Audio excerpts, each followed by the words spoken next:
Okay, if I can ask for your attention, please, and welcome you all here for this conversation of our three amazing honorees here to my left. And I will just briefly introduce them. I'm going to read a few passages from the press release, just so we contextualize this and you know a little bit about them, and then we'll go ahead and have our conversation. So, to my left here, immediate left, is Jacques Perrault, who graduated in 2014, I believe, in product design. That's the right year, correct? And it says, he begins here with a quote of his: "We have the opportunity, if we reflect on a challenge, to question fundamentally what's been done and respond to it, that things that haven't been thought of yet, that haven't been imagined." That's Jacques' quote.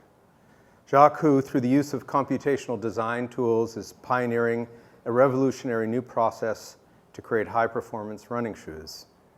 He integrates sports science data with writing scripts and algorithms to reduce creation time and more efficiently pave the way to making a midsole custom fit to each athlete's movements. That sound accurate to you? Pretty close. Yeah, pretty close. Yeah, there's a lot there. But as a computational designer with, now you're going to have to help me, is it Adidas or Adidas? I don't want to embarrass myself. Depends on where we are. Yeah, we're here. Yeah, this crew is fine. Adidas? Okay, Adidas Future. He is leading the way to a new level of additive manufacturing and mass production on a global scale. Jacques Perrault, our innovative young designer. Julian Ryder, next to Jacques here. He's a practicing artist since high school, but Julian started his career at Lockheed Aircraft in the engineering department, but quickly realized, it says, was it quick? It was really quick. It was quick, that his calling was to be a creative. So he's a convert here. After going to night classes to develop his skills, he applied and was accepted to ArtCenter. Learning how to think conceptually was a critical life turning point.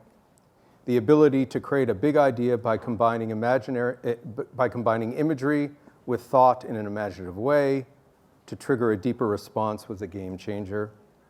A committed lifelong learner, Julian spreads the design thinking gospel to legions of business leaders each year as Chief Creative Officer of the Right Brain Project, a creativity education and training firm. His goal is to help build creative cultures and bring design thinking to bear on challenges and opportunities in the business world. Prior to starting his own businesses, he was a creative director for major advertising agencies in New York and Los Angeles. He produced advertising for world brands such as Nike, Procter & Gamble, and Honda Motors. In terms of his outstanding service to the college, Julian was a member of the faculty and co-chaired the advertising program here from 1983 until 1986. And today he serves as co-chair of FullCircle, ArtCenter's membership community open to anyone interested in supporting art and design education. Ladies and gentlemen, the incomparable Julian Ryder. Thank you.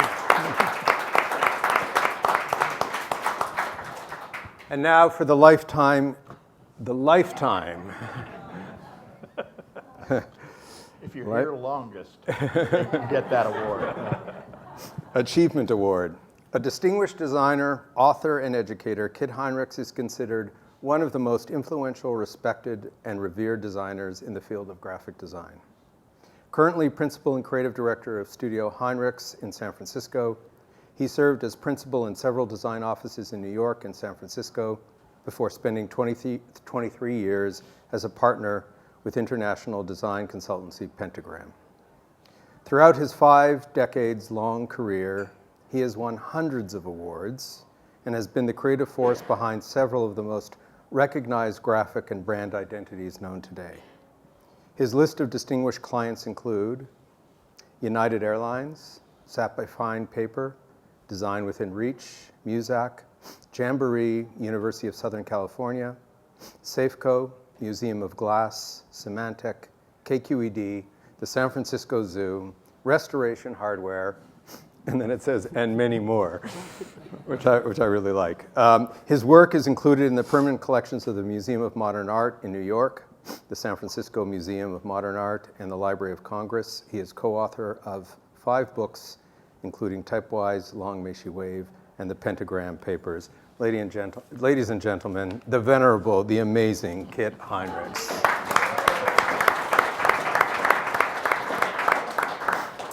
Okay, so let me get my questions here, which of course now I can't find. Where did they go? Excuse me, did you get the answers? No, I asked him and he wouldn't tell me. Okay, got him. Okay, so maybe start with you, Julian. You had this life as an engineer, and you converted to creativity.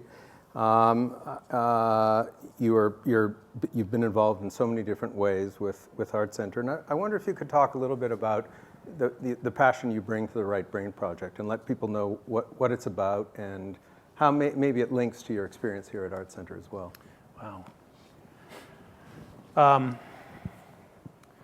So the Right Brain Project is it's a creativity education and training firm. And I work with a team of neuroscientists. So there's a scientific component to it. I also have creative professionals who work with us. And what we do is we go into organizations and we work with leadership to bring a creative component to their culture.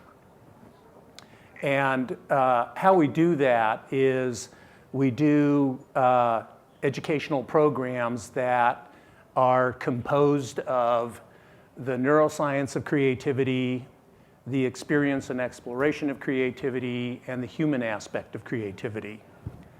And I have to go back a little bit to say where this came about. So I've owned a design firm for many, many years, and a couple of years ago I told my business partner, I'm done. I've used up everything I got for it. I need to move on. And I hired a career coach to work with me on designing the next 20 years of my life. And so I had some criteria for that. It had to be in the arena of creativity, and it had to be something that got me up every morning and that was exciting to work on. So after about a 6-month period of time, what emerged was the Right Brain Project. So we've been doing this for about a little bit more than a year now, and we've brought it into organizations and have had some really remarkable results. I mean, unexpected what's occurred for the individuals in these companies, way beyond what we thought would happen. Are you typically working with people who would otherwise be maybe resistant to this kind of thing and opening them up to it, or do you find that there's an immediate willingness to go with? There is a hunger for this out there. There is. So yeah. And do you think that represents some sort of change in the work culture somehow? Yes. Yeah. Back in 2010, IBM did this study with 1,600 CEOs throughout the world. And the number one issue that came back in the survey, their number one concern was creativity and not having access to it.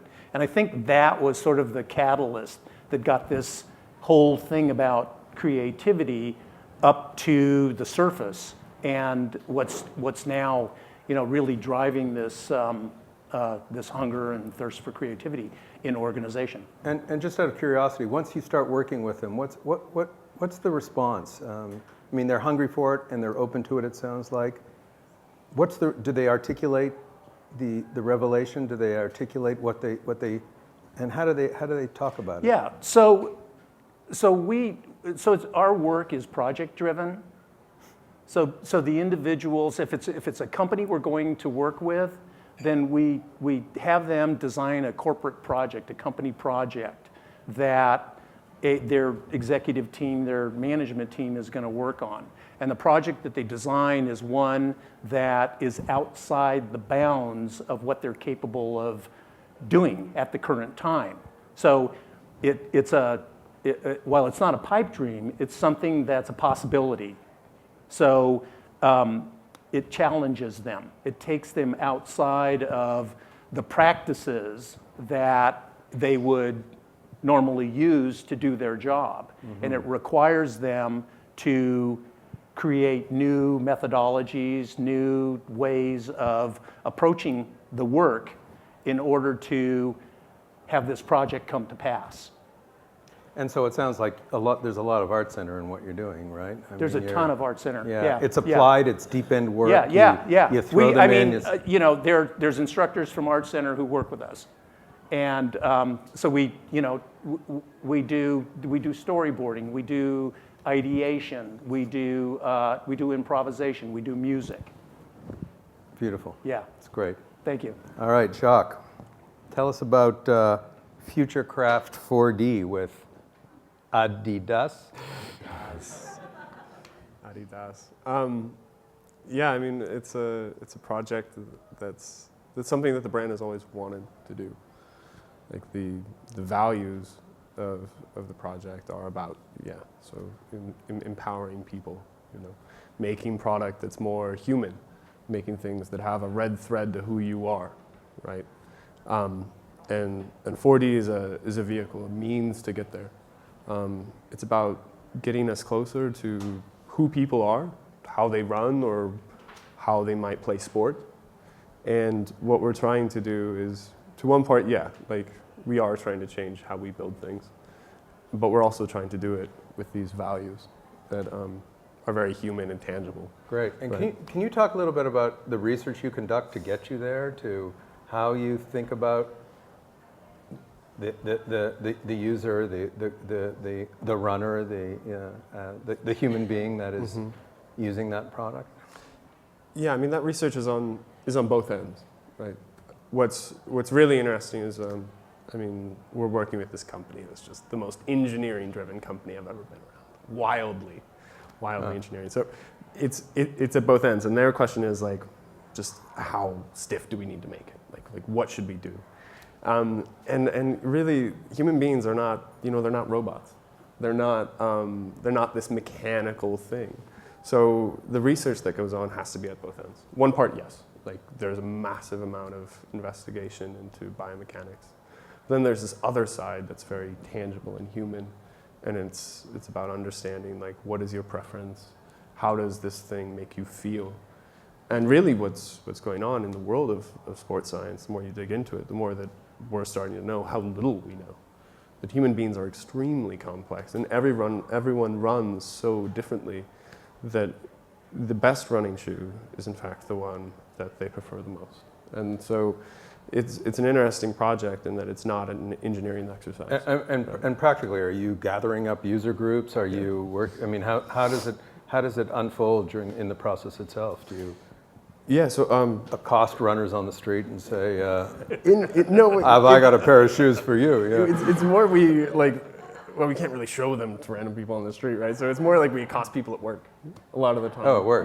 We've got a big pool of people. There's 1,800 folks, and they're a little biased towards Adidas product. But we're pulling random people in. And what's so interesting about this process, to get to this shoe alone, which is 6 months old, we went through, it was more than 100 iterations. And that's what's cool about this technology, right, is that we can make hundreds of versions of shoes, thousands of versions of shoes, and try them. We can try them mechanically through very mechanical testing, but also in very human ways where we're having people talk about their experience of running, or their experience of playing basketball, or their experience of playing these sports, and collect it at both ends.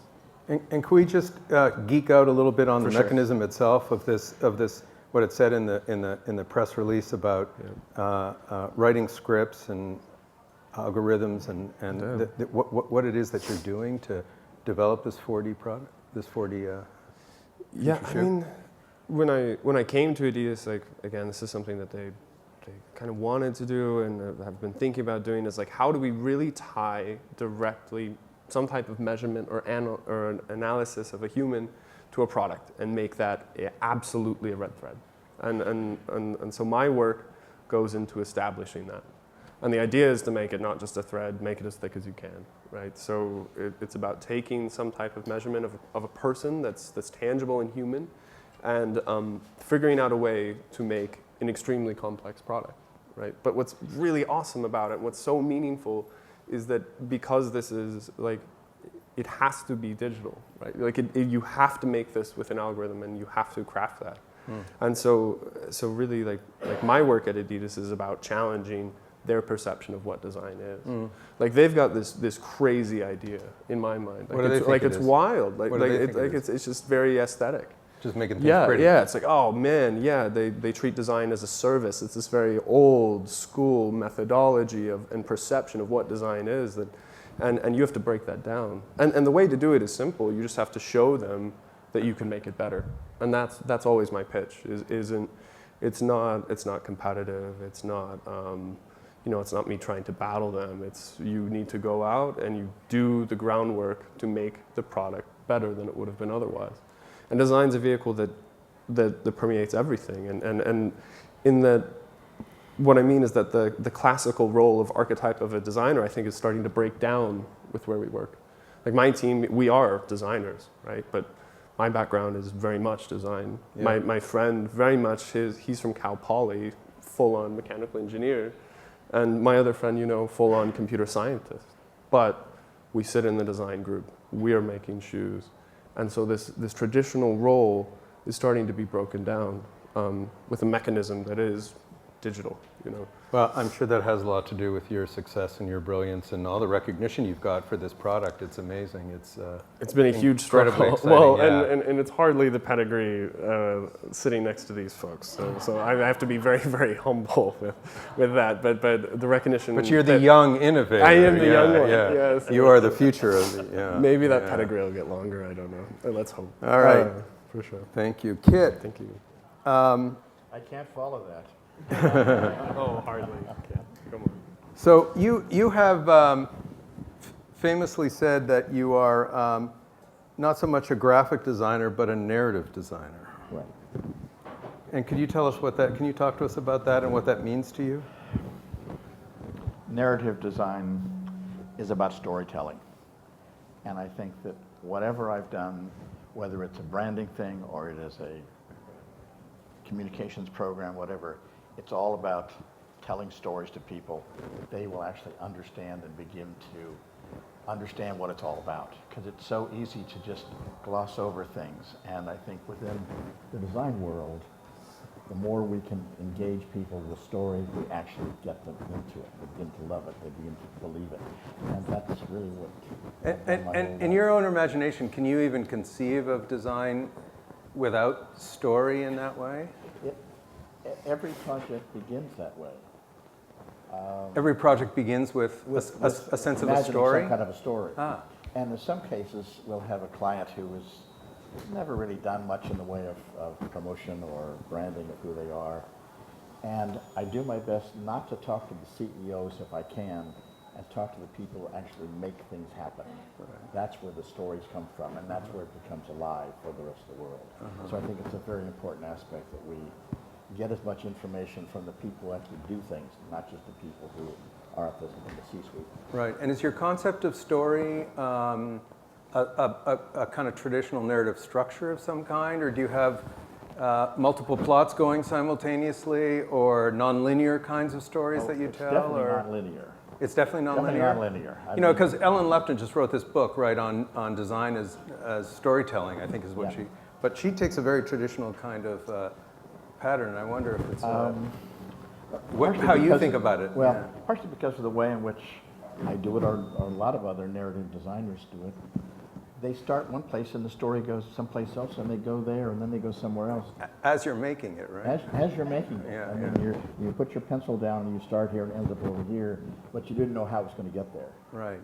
And I think that was an important part of it. And do you enjoy beginning with that uncertainty? Oh, of course. Yeah? As I have said, I've never been frightened by a piece of blank paper. I really love the idea of an unknown and trying to find some way to make it clear to other people. Mm.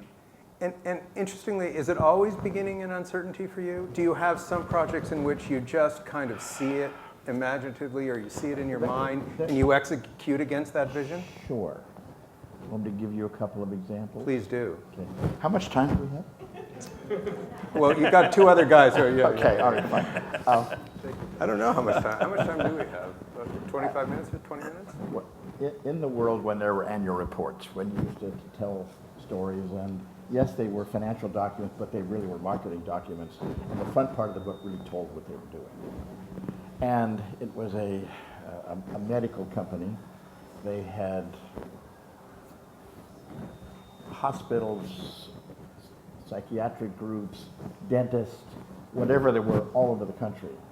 And so you're meeting there with the president or the chairman of the board, and he's talking about it, and we give a presentation of what it is, and he says, after falling asleep in the meeting, by the way, he said, I don't think that's quite right. I want you to tell all 5,000 services we have to offer. And for those of you who are designers out here and go, sure, right. But I've survived long enough to know that you don't shut down the chairman of the board. You just say, let me. Or the president, Kit. Yeah. Or the president in this case, yes, right. Is Bob not here? Right. And so, even though at that moment I knew what the solution was going to be, I said, let me get back to you on that. So 2 weeks later, I get back to him with something I'd thought of 2 minutes in the meeting with him. And it was very simply head to toe. They handled everything from head to toe. It's a cliche, but I had a nude woman, nude man, and we took them apart with all the kinds of services they could have. So it covered his part of this. It told a very interesting visual story. That's great. And people really loved it, and they passed out annual reports for people who were taking tours. Whatever, I won't hog this, but it's that kind of thinking, I'd say, that starts. Yeah, very, very interesting. So I have a question for all three. I have a few questions for all three of you, and just we could move through it rapidly. Maybe I'll start with you, Jacques, this time and say, what kind of a learner are you? How do you describe your kind of learning that you? Yeah, I mean, I think I'm an ArtCenter learner, probably. And what's an ArtCenter learner? Like in my mind, it's the brute force approach. It's desperation and necessity. Well, it's getting into the weeds, like very hands-on, and that type of learning where it's being where you are put on a stage where you have to learn something is like that's when I deliver. I mean, if there's no pressure and it's like a hobby, I suck. Like I won't do anything. Like I swear, like I can't get anything done. But when you're put on a stage, that's when you really dive. Like you have to drink from the water super deeply, and that's the type of learning that I can really sink my teeth into. Interesting. Yeah. Julian, what kind of learner are you? I devour content. I probably have 6 books on my desk right now that I'm into. I'm writing a book right now, so I'm doing research and having to learn a lot of different things about what I'm going to be writing about. So is that research in the form of reading, or it's in the form of reading, and I do a lot of online research. But I also made a commitment when I was very young to ongoing development. That I decided that I would never get to a point where I could say, okay, I'm done now. I don't have to do any more, learning. I don't have to. There's nothing. It's like because I've done it, and that commitment to ongoing development has really been the source of what's opened up these amazing avenues in my life where, I'm working with PhD neuroscientists. I mean, and it's like, where the hell did that come from for a creative guy? Yeah, but it sounds to me, and the little bit that you've told me about your work too, is that you keep on going, but it's like you I don't know if it's that you develop these projects, and within those projects you go deep, or you develop these projects serve as kinds of frames for you to really explore a certain idea or a certain topic. Is that accurate for you? Like you build a specific project and then go deep into it afterwards. Yeah. Yeah. I mean, currently in my life, so I'm working out of what I'm going to say is my calling. Yeah. And it's something that it came late in life for me. That's nice. And it really is, as I said earlier, it's what gets me up in the morning. I can't wait to get going in the morning. Yeah. And it really has given me this zest for life, and this this commitment to get as much done on what I'm working on before I check out. Right. And and consequently, what that leads to is if you've got something like that in your life, then you're gonna take care of your health, and you're gonna exercise, and you're gonna do the types of things that enable you to prolong your life, to get as much of your work done as you possibly can. Yeah, yeah. Tonight, the playwright Bertolt Brecht quotes Galileo. He wrote a play called Galileo, and in that he quotes Galileo as saying that learning is one of the great pleasures of human existence. To have that is and propels one to have the fullest kind of life. Yeah. Yeah. Kit, what kind of learner are you? Eclectic. Eclectic. From everywhere at all times, and obviously I go around things. That's how things happen. So it may be a museum at one point and you get something from that, or meeting someone on the street that you hadn't met before and you learn something else from them. So for me, it is that kind of experience. And I'm curious. You're curious. I'm curious. Yeah. And forever observing then in all these different experiences. In all things. Yeah. I was looking up curiosity the other day, and God, what's his name? Tracy Morgan, world famous Tracy Morgan, and he said, curiosity killed the cat, but to his knowledge, not any people so far. So I thought that was an interesting way of kind of looking at things. So I love all kinds of things. Doesn't matter where it comes from. Yeah. Visual, verbal, whatever. I have to say, I do find that incredibly admirable. I remember trying to encourage my kids when they would listen to me to say, one of the great things in life is if you feel like from everyone and from every situation, you've got something to learn. And if you proceed with that attitude, which it sounds like is your style, there's this wonderful opening to the world. Yeah. Okay, I'm going to work backward for my next question, and that is that half the ArtCenter mission statement is influence change, and I'm very curious about how our students, how our graduates, how artists and designers generally, but specifically our graduates, talk about how they influence change, what it means to them, how they think about it. So can I start with you, Kit? Sure. For perspective, I'm now 76, and it's been 54 years since I graduated from this institution. 54 years. 54 years, and it has evolved dramatically in that period of time. I doubt if I could have gotten into school today with the kind of criteria there is to get into it, and the kind of value of thinking and how...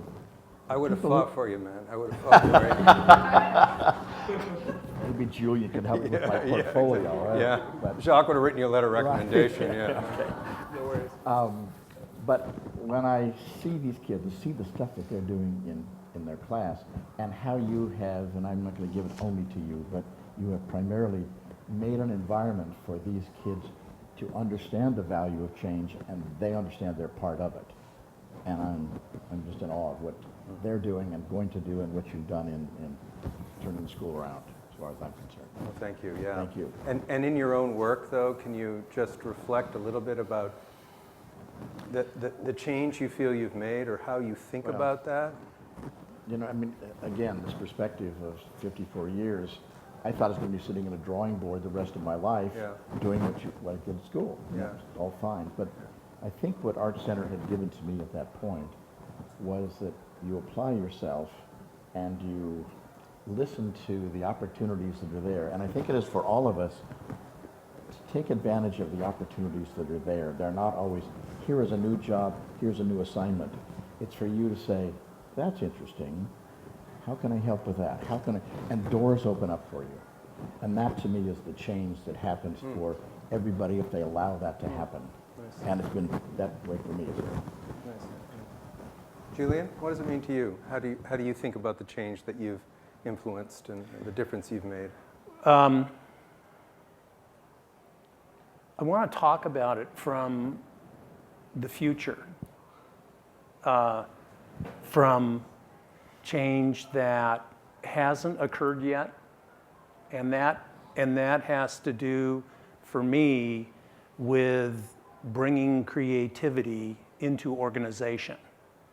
So, we all know Google, and we know Apple, and we know Facebook, and we know all of the creative and technology organizations that are creatively driven, and we know how successful they are. But there's this whole other arena out there. This is this area of the Los Angeles Police Department and Ralph's Grocery Store and Enterman's Bakery. What would happen for organizations like that if they had chief creative officers at the executive level who had the influence of a CEO or the influence of a CFO? So that's my quest. That's my work till they throw dirt in my face, is to bring creativity into all organizations. So you think of change in an aspirational kind of way? Then? Yes. Yeah. Nice. Yeah. Jacques? Yeah, I mean, I work with a ton of ArtCenter grads, and it's quite interesting because it's from all generations, from Al Van Noy, down to the kids fresh, still in school. And when they think of change, like, it's always, what I love is absolute ideology. Like, for whatever reason, most people that come out of ArtCenter just have a point of view, and that's what's so powerful. Like, that's what's most meaningful. And when it's paired with openness, it's just a wonderful combination. And that's the type of studio environment that we try to encourage and have, is wildly different personalities and brutal, but still having the sense of openness. And I think with that sort of combination of philosophy, that's really how things start to move. When you are passionate enough to actually speak up for your point of view, but also open to hear that of others, that's so when the is it fair to say then that for you it's a kind of dialogue? It's that kind of diverse environment that you're talking about? Yeah, it's always going to be a back and forth. Always a conversation. And the best ones are had amongst that passionate, sometimes few, but that passionate group. Those are the ones who can shift the narrative within an organization or within the work that they're doing. That they'll question what is being made. It's like, do we need this widget? Another one. Do we need this, like, another one of these, or can we actually question the fundamental thing that we're making?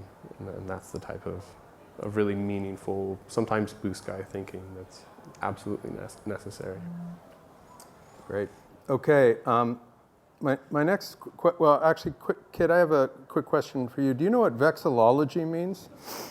I actually do. You do? Believe it or not, yeah. And how many tell us other what it people means? in this room know, besides my wife? Anybody know what vexillology is? All right. Go ahead, sir. Very simply, it's the study of flags. It's only about 40 years old. It's a new word.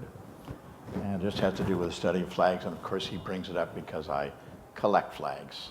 And we can spend another half hour if you want on that. But does that answer your question? Yeah, it does. It does. Okay. And those flags are pretty. They're amazing. They're pretty interesting. Yeah. Absolutely.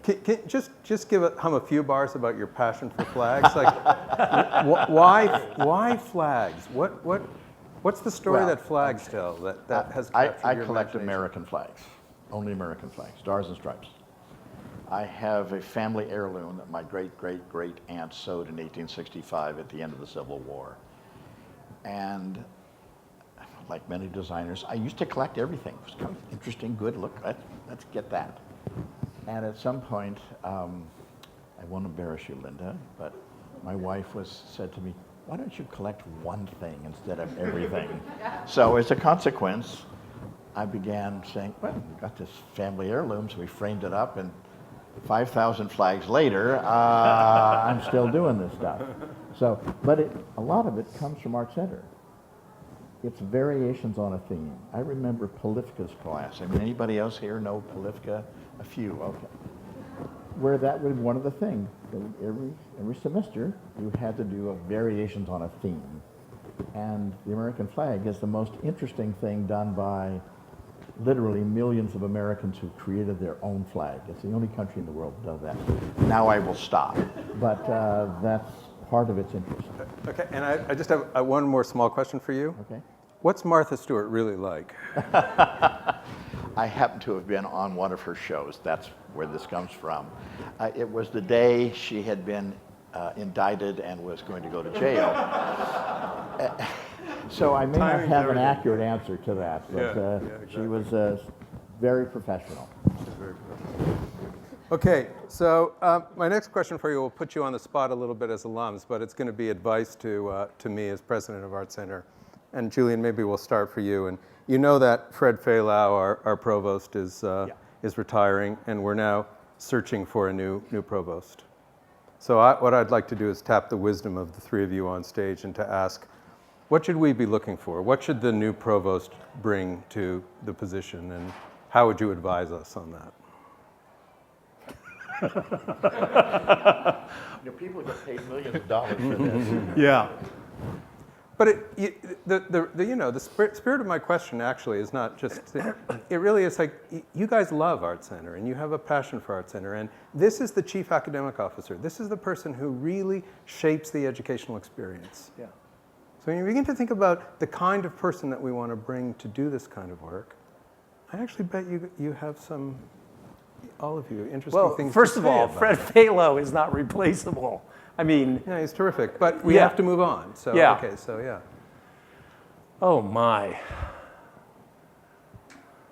Should we go to one of your friends here first? Do you Yeah. want to think about it? Yeah, Would you like to talk I'm about stumped it? on that one. I need to think about that. Well, you got a minute then. Okay. Jacques, do you want to go? I'll do my best. I'm not sure if I could to speak to the exact role, but I think in terms of maybe theme or things that we should inspire or aspire to investigate further, or things that are very relevant. I mean, I think like one of the things that was most valuable to me when I was at ArtCenter was the freedom to explore. Whether it was the department and getting to experience environmental design or interaction design. And so maybe to speak to that earlier point about breaking down the archetype of the designer, I think that might be my sort of recommend, something along those lines. I don't know how to frame that exactly right, but someone who's willing to look past the traditional point of view about what design is, and be able to question it. Great. Kit, it looks like I can still hear Julian's brain going, so we're going to wait. Yeah. Do you want to talk about that? I have to say, because Fred had this, I think all the people who are professors here at school, they have a passion for what they do, and I think that's a very crucial part of what it is. Not that they have to have gone here to have that, but it doesn't hurt to give a perspective for all of the students who are here now to have been through that experience. And so I think that can be valuable also in their experience. I'd like to think that they are not purely academics, that they're people who have practiced, who understand the field. Doesn't matter what it is, but they've been involved in that. I think that also gives them different perspective, because it's a multifaceted job. Right. They obviously have to be extremely smart, otherwise they couldn't have a meeting with you. So that's one of the important things. And I think your comment about the freedom that allows the students to do the best work that they can without having to put borders on them, just allowing them to do those things and just encourage them along the way. I think that's a great thing that Fred did, and he is irreplaceable, but that new person.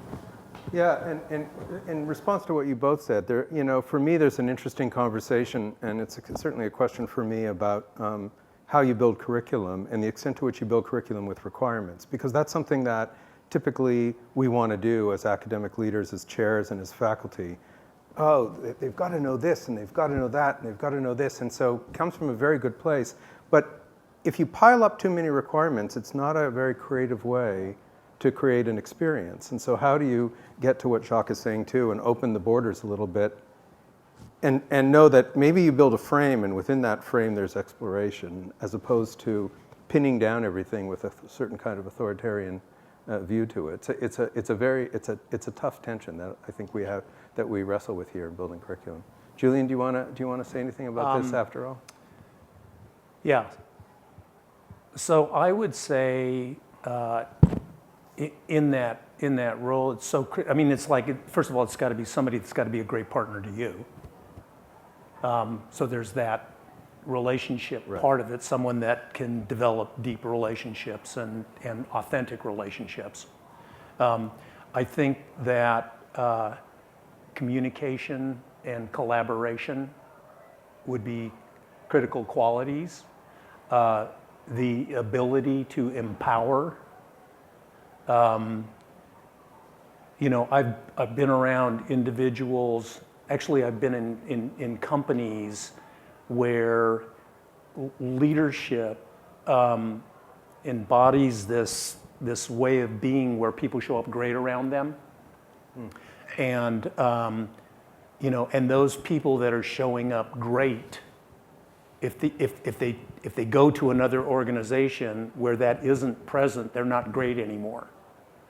So I think that this empowering quality, ability is something that would be very important. Lovely. Great answers, all three. Okay, last question, and then we can open it up, but I just very quickly, and Kit, we'll start with you. What's ArtCenter's greatest strength? And I ask that because I want to make sure I'm a good custodian of what you say about that, and that we all, as a community and as a board and as a faculty and as a group of alumni, make sure that we always recognize that. Is there a way you can talk about ArtCenter's greatest strength? I can't help but think initially it is just, this is such a cliche, the students themselves. Because here is a place that has, for 80 years, has built up this reputation of a certain level of standards. It's a self-editing thing for people who are going to come here. So the best come here, and then they teach each other. And that, to me, is one of the greatest things I learned when I was here, and I think everybody else does too. It's the best of the best come here and learn from each other. I think that's one of the greatest things. That's great. That's great. Beautiful. Julian?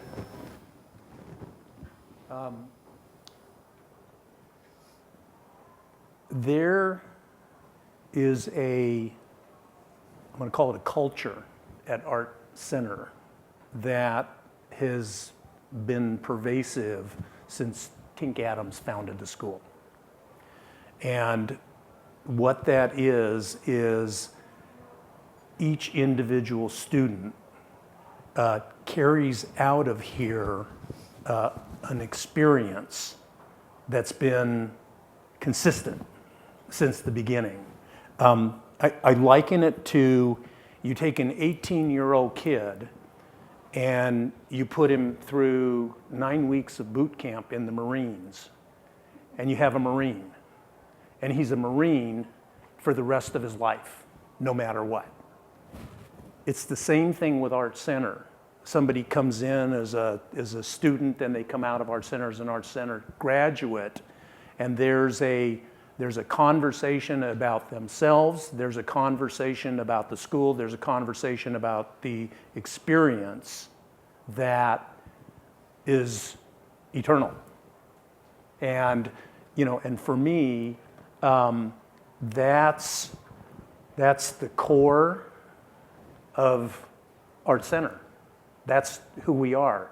And any politics, any teachers that come in and that leave, and presidents that come and go, that's permanent. That's here forever. Right. Beautiful. Well, am I glad I asked this question, Jacques? You want to take it? Yeah. I mean, I also went to the boot camp analogy. So, I mean, Yeah, that but boot camp thing seems to recur. it is. It's pervasive for some good reasons, and maybe I'll build on it a little bit. And it's not just. It's partially the curriculum. It's partially, I think, what students are put through, but if we can speak to the byproduct, what comes out of it is some of that ideology that's so important, which is, drinking deeply from the water kind of ideology. This, like, the passion and fire to investigate something to an extent that hopefully no one else has. The sense of inventiveness, the sense of that you can do something new and meaningful, and that, which I think that rigor builds. Like, it's a byproduct of going through boot camp, that you come out of it with this sense of, I don't care that someone's done it, I can do it better. And that is what's super meaningful about a lot of graduates, and something that it's got to stay. Gorgeous. Thank you very much. Let me turn to you. Any questions at all that you want to ask our distinguished panel here? It's always good. Give it a minute. Yeah, Linda. Did I? On Walgreens. No, I just feel like I was sort of a packaging adjunct with advertising way back, and I still cannot understand why Walgreens and Safeway look like Walgreens and Safeway. Why, Walgreens bought Boots, and our partners in London and Pentagram did a wonderful job with Boots, right? And Walgreens buys them, and then there's like no more Boots, whatever. So I cannot understand why so many companies just don't still see it. They don't get it. It's like Clorox and whatever, and it's just almost every time you buy a company that has a creative product, they just step on it. And I don't understand. I can't do anything about it, but if you have to buy things at these big chains, you just think, okay, I'm not such a nice experience. Whole Foods about it, I guess, but That's your job. they just get bigger and bigger, and it just seems like, so anything ArtCenter should do, I think, to tackle that would be wonderful. Thank you. Yeah. Did it with cars and all these things, so maybe what?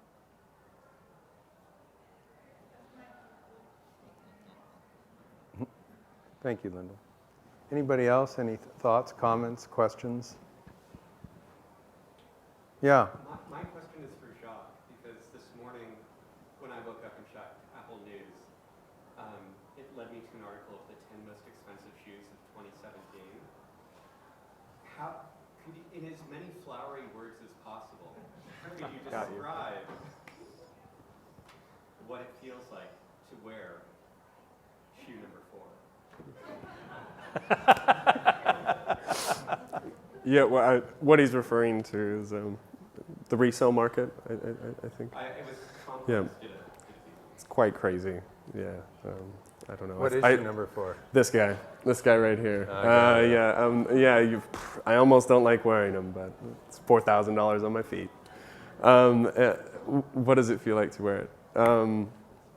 Well, I mean, and the reason this exists is like, it's very funny to work in an industry where people fetishize your product to an extent that's wild, and it's kind of amazing. Like it's really cool. Like when I started, I wasn't really like that deep of a shoe person. I'm interested in the field intellectually, and like I want to make cool 3D printed stuff. But it's the culture around it is absolutely incredible. Like it is like it's it totally starts to take over the brand, you know? Like, we're all excited about it now. Now I'm a shoe person now. Like, I never thought that would happen. Like, oh man, I was so unfashionable when I started, you know? It was terrible.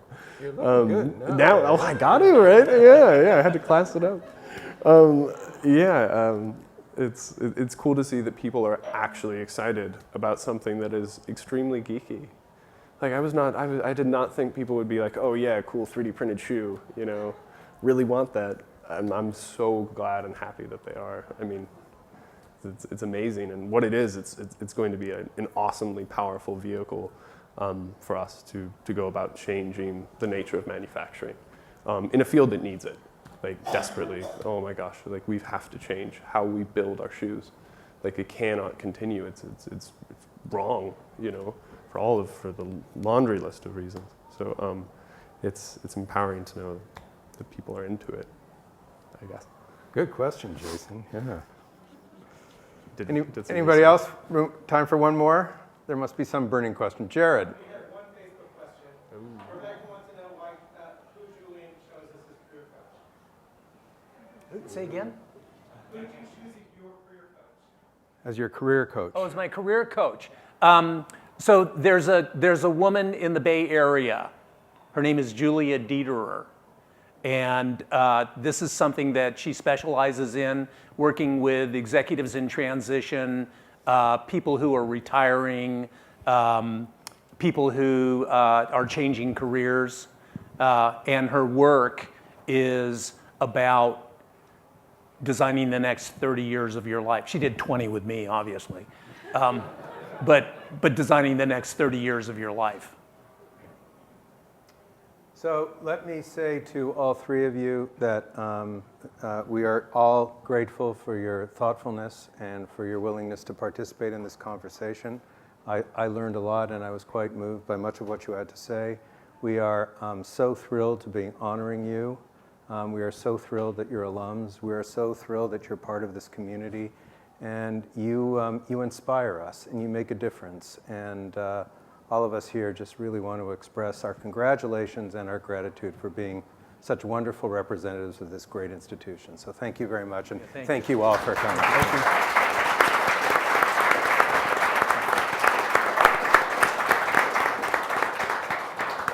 And now you can go see student work. Cool. Please see student